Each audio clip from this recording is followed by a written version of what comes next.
दोस्तों, आज हम आपके लिए एक ऐसी टाइम ट्रैवल क्राइम थ्रिलर लाए हैं जिसकी कहानी ना सिर्फ आपको एक edge of the seat experience देगी बल्कि आपको अंत तक इस वीडियो को देखने को मजबूर कर देगी। Presenting to you synchronic.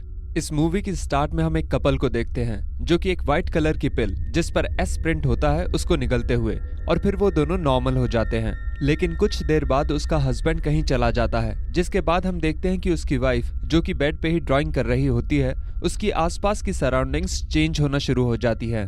जिस जगह पर एक टीवी रखा था, अब वहां हम कई वेनमस स्नेक्स को एक पेड़ पर रेंगते हुए देखते हैं, जिससे वो लेडी डर जाती है।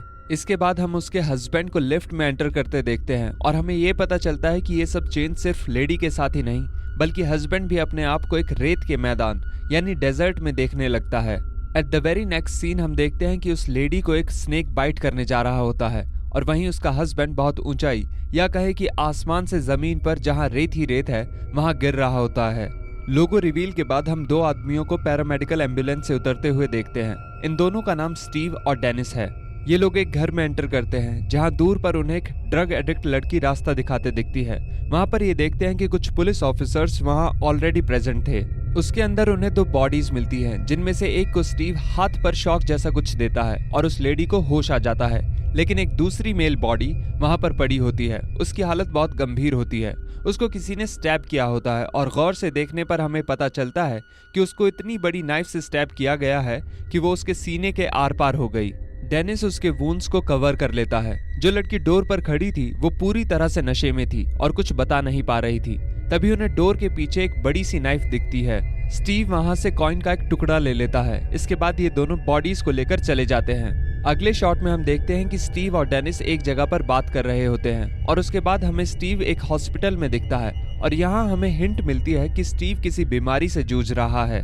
अगले सीन में हम स्टीव और डेनिस को एक बेंच पर देखते हैं जहां पर शायद एक पार्टी हो रही होती है, क्योंकि कई लेडीज वहां से दूर बातें और सेलिब्रेशन कर रही होती हैं। यहाँ पर स्टीव डेनिस से उसकी वाइफ के बारे में बात करता है, जहां हमें पता चलता है कि डेनिस और उसकी वाइफ का रिश्ता उतनी खास हालत में नहीं होता है। स्टीव कुछ दूर बैठी डेनिस की बेटी ब्रियाना के पास बैठता है। यहाँ पर गौर करने वाली बात यह है कि ब्रियाना एक पत्थर पर बैठी होती है जिस पर ऑलवेज लिखा होता है, और ये ऑलवेज खुद ब्रियाना ने ही लिखा होता है। स्टीव और ब्रियाना एक दूसरे से बात कर रहे होते हैं कि तभी उसे डॉक्टर का फोन आता है। स्टीव फोन पर कुछ सुनकर दुखी हो जाता है और डॉक्टर से ट्यूसडे को मिलने के लिए कहता है। अगले दिन स्टीव और डेनिस न्यू ऑर्लिन्स के एक थीम पार्क में एक केस के लिए पहुंचते हैं, जहां उन्हें एक पूरी तरह से जली हुई बॉडी दिखती है। यहाँ पर पुलिस ऑफिसर उन्हें एक एविडेंस दिखाता है और वो एविडेंस होता है सिंक्रोनिक का पैकेट। जानकारी के लिए बता दें कि सिंक्रोनिक इस मूवी में एक ड्रग होता है। स्टीव देखता है कि बॉडी के पास पुराने डिजाइन का एक डोर नॉब पड़ा होता है। बाकी लोगों को लगता है कि सडनली इस आदमी को आग लग गई और इसकी मौत हो गई। अगले सीन में हम स्टीव को डॉक्टर के पास देखते हैं, जहां डॉक्टर उसे बताते हैं कि उसे ब्रेन ट्यूमर है। स्टीव उनसे पूछता है कि उसके पास कितना टाइम है।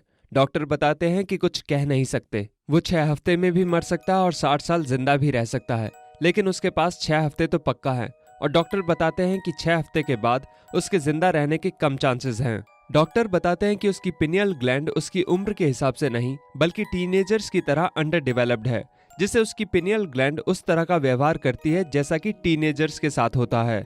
नेक्स्ट सीन में हम स्टीव और डेनिस को एक स्ट्रेचर लेकर रूम में घुसते हुए देखते हैं और यहाँ पर हमें वही लेडी बेड पर शॉक्ड दिखती है जिसको हमने मूवी की स्टार्ट में देखा था। इसके घुटने के थोड़ा नीचे एक स्नेक बाइट का निशान होता है, जिसे देखकर स्नेक एक्सपर्ट बताते हैं कि एक ईस्टर्न डायमंड बैक रैटलर का निशान है और ये स्नेक पिछले कई दशकों से इस सिटी में नहीं देखा गया है, जिससे वो सब शॉक्ड हो जाते हैं।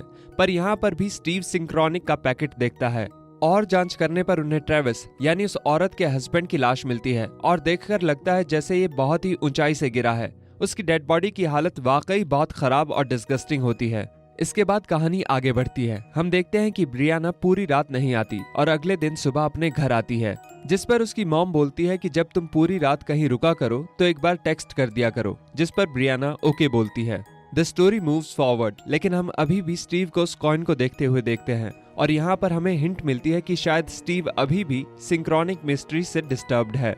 आफ्टर अ फ्यू सीन्स हम इस मूवी का one of the most important scene देखते हैं। स्टीव और डेनिस एक और क्राइम सीन पर जाते हैं, जहां वो देखते हैं कि वहां पर एक ड्रग पार्टी चल रही थी। यहाँ एक लड़की उन्हें बताती है कि एक चेयर पर बैठी ब्रियाना वहां से अचानक से मिसिंग हो जाती है। कंफर्म करने पर हमें पता चलता है कि डेनिस की बेटी ब्रियाना मिसिंग है, जिससे सबको लगता है कि डेनिस की बेटी ब्रियाना ही उस कुर्सी पर बैठी थी और अचानक से कहीं चली गई। स्टीव उस चेयर को इंस्पेक्ट करता है एंड शॉकिंगली उसे वहां पर भी सिंक्रोनिक का पैकेट मिलता है। ये देखकर स्टीव को एक अजीब सा अश्योरेंस होता है और वो अगले दिन मेडिकल शॉप जाकर वहां से सारे सिंक्रोनिक ले आता है और रिसेप्शनिस्ट पर गुस्सा भी करता है। तभी वहां एक आदमी आता है जो स्टीव से सिंक्रोनिक दोबारा खरीदना चाहता है। वो इसके लिए स्टीव को 100 गुना मनी ऑफर करता है, लेकिन स्टीव फिर भी मना करके वहां से निकल जाता है। घर पहुंचने पर उसे डोर से कुछ आवाज आती है और खोलने पर वो देखता है कि सामने वही आदमी था जो उसे मेडिकल शॉप के बाहर मिला था। स्टीव तभी पुलिस को कॉल कर देता है और अपने हाथों में एक बेसबॉल बैट अटैकिंग पोजीशन में होल्ड करे रहता है। वो आदमी उसे अपना नाम डॉक्टर किरमानी बताता है और बोलता है कि उसी ने सिंक्रोनिक को बनाया था। वो स्टीव को एक्सप्लेन करता है कि सिंक्रोनिक खाने से इंसान कुछ पीरियड ऑफ टाइम के लिए किसी और टाइमलाइन में पास्ट में चला देता है। वो ये भी बताता है कि ये केवल अनडेवलप्ड पिनियल ग्लैंड पर असर करता है, तभी मोस्टली टीनेजर्स इससे प्रभावित होते हैं। स्टीव उसे झूठ बोल देता है कि उसने सिंक्रोनिक फ्लश कर दिए हैं, जिस पर किरमानी उसे बताता है कि उसने अब तक के बने सारे सिंक्रोनिक खरीद लिए हैं, जिसका मतलब कि स्टीव के फ्लश करने के बाद अब कोई सिंक्रोनिक नहीं बची होती। स्टीव एक बार सिंक्रोनिक को ट्राई करता है, जिसके बाद वो अपने आप को एक दूसरी दुनिया में देखता है। वहां पर एक हंटर और एक क्रोकोडाइल उस पर हमला भी करने जा रहे थे, लेकिन तभी वो वापस रियलिटी में आ जाता है। लेकिन जंगल के आखिरी सेकंड्स पर हंटर उसकी ओर एक कुल्हाड़ी से हमला करता है, जिससे उस कुल्हाड़ी का निशान स्टीव के फर्श पर आ जाता है। इसके बाद स्टीव बहुत सारी ऑब्जर्वेशन करता है।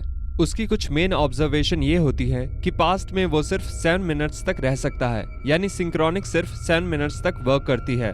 जो चीज उसके फिजिकली कांटेक्ट में होगी वो भी उसके साथ आ जाएगी।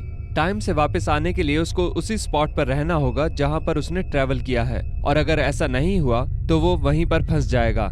अलग जगह एक अलग प्लेस पर ले जाएगी और एक जगह की सिर्फ एक ही प्लेस होगी। जैसे कि स्टीव एक स्पॉट से ट्रेवल करने पर आइस स्टॉर्म में जाता है और उस सेम स्पॉट से दोबारा वो उसी आइस लोकेशन पर जाता है, पर सोफे पर बैठकर वो एक अलग जगह पर जाता है। वो इन सभी इंसिडेंट और ऑब्जर्वेशंस की रिकॉर्डिंग एक कैमरा में कर लेता है। दुख की बात यह थी कि इस दौरान उसने अपना डॉग खो दिया था पास्ट में। इसी बीच ब्रियाना को ढूंढने के लिए डेनिस बहुत कोशिशें करता है, इसलिए डेनिस का उसकी बीवी से झगड़ा भी हो जाता है और डेनिस की वाइफ अपने आप को एक कमरे में लॉक कर लेती है। तभी एक दिन ड्राइव करते हुए उसे रेडियो से पता चलता है कि किरमानी की मौत हो चुकी है, जिसका मतलब कि अब उसके पास जो सिंक्रोनिक पिल्स बची है वही लास्ट है। इसके बाद फाइनली स्टीव के पास केवल 3 सिंक्रोनिक पिल्स बचती है। वो उसी जगह पर जाता है जहां पर उस रात उस लड़की ने ब्रियाना के बारे में बताया था। वो उसी चेयर पर बैठता है जिस पर बैठकर ब्रियाना गायब हुई थी और एक पिल खाकर टाइम ट्रेवल करता है, इस उम्मीद में कि उसे ब्रियाना मिल जाएगी। लेकिन एक डेंजरस ट्रिप के बाद भी उसे ब्रियाना नहीं मिलती। तभी वहां पर दोबारा वो लड़की आती है जिसने बताया था कि ब्रियाना उसी चेयर पर बैठी थी। स्टीव उससे पूछता है कि क्या ब्रियाना यहीं बैठकर गायब हुई थी, जिसमें वो लड़की रिप्लाई देती है कि उसे नहीं पता। स्टीव जान जाता है कि ब्रियाना उस चेयर से गायब नहीं हुई थी। इसके बाद स्टीव और डेनिस एक दूसरे से मिलते हैं, जहां डेनिस बताता है कि शायद उसकी बीवी और उसका डिवोर्स होने वाला है। उनके बीच वैसे भी संबंध ठीक नहीं थे, लेकिन ब्रियाना की वजह से वो साथ थे और उसके जाने के बाद पता नहीं उसका क्या हाल हो। बातों बातों में स्टीव डेनिस को ब्रेन ट्यूमर के बारे में भी बताता है, जिसको सुनकर वो दुखी हो जाता है। इसके बाद हम स्टीव को डेनिस को कैमरा रिकॉर्डिंग्स दिखाते हुए देखते हैं, जिसको देखकर वो रोने लगता है और उसे पता चलता है कि ब्रियाना वापस आ सकती है। वो डेनिस से पूछता है कि अगर वो मिस होता तो वो कहां से मिस होता, जिस पर वो बोलता है कि वो एक जगह अपना मैसेज छोड़ जाता। इसको सुनकर दोनों उस ऑलवेज वाले स्टोन को याद करते हैं और वहां पहुंचते हैं। स्टीव को वहां से ना आने के चांसेस लगते हैं। वो दोनों दुखी होकर अपना कॉन्वर्सेशन करते हैं और कुछ देर बाद स्टीव चला जाता है। इसके बाद हम देखते हैं कि स्टीव एक ऐसे टाइम में है जहां चारों ओर वॉर चल रही होती है। वो ब्रियाना को बड़ी देर बाद ढूंढ लेता है और उसे सिंक्रोनिक पिल खिला देता है। पिल खाने के बाद ब्रियाना को पता चलता है कि उसके पास अब कोई पिल नहीं बची है। वो दोनों वहां से निकल रहे होते हैं कि तभी एक सोल्जर उनके सामने आ जाता है। स्टीव उसे बहलाता है और मार देता है, लेकिन इसी दौरान टाइमर खत्म हो जाता है और ब्रियाना वहां से चली जाती है, लेकिन स्टीव वापस नहीं आ पाता है। ये देखकर डेनिस बहुत दुखी हो जाता है और आखिरी बार स्टीव को देखता है और रोते रोते उससे हाथ मिलाता है। कुछ देर बाद स्टीव पूरी तरह से डिसअपियर हो जाता है और इसी दुख के साथ दी एंड। दोस्तों, इस मूवी को देखकर हमें भी बहुत दुख होता है। आप इस बैलेंस्ड और वर्सेटाइल मूवी को कितने स्टार्स देंगे हमें नीचे कमेंट सेक्शन में जरूर बताइएगा। और ऐसी ही और मूवीज देखने के लिए हमारे चैनल को सब्सक्राइब कर बेल आइकन को जरूर दबाइएगा। हम फिर मिलेंगे एक ऐसी मूवी के साथ, तब तक के लिए अलविदा।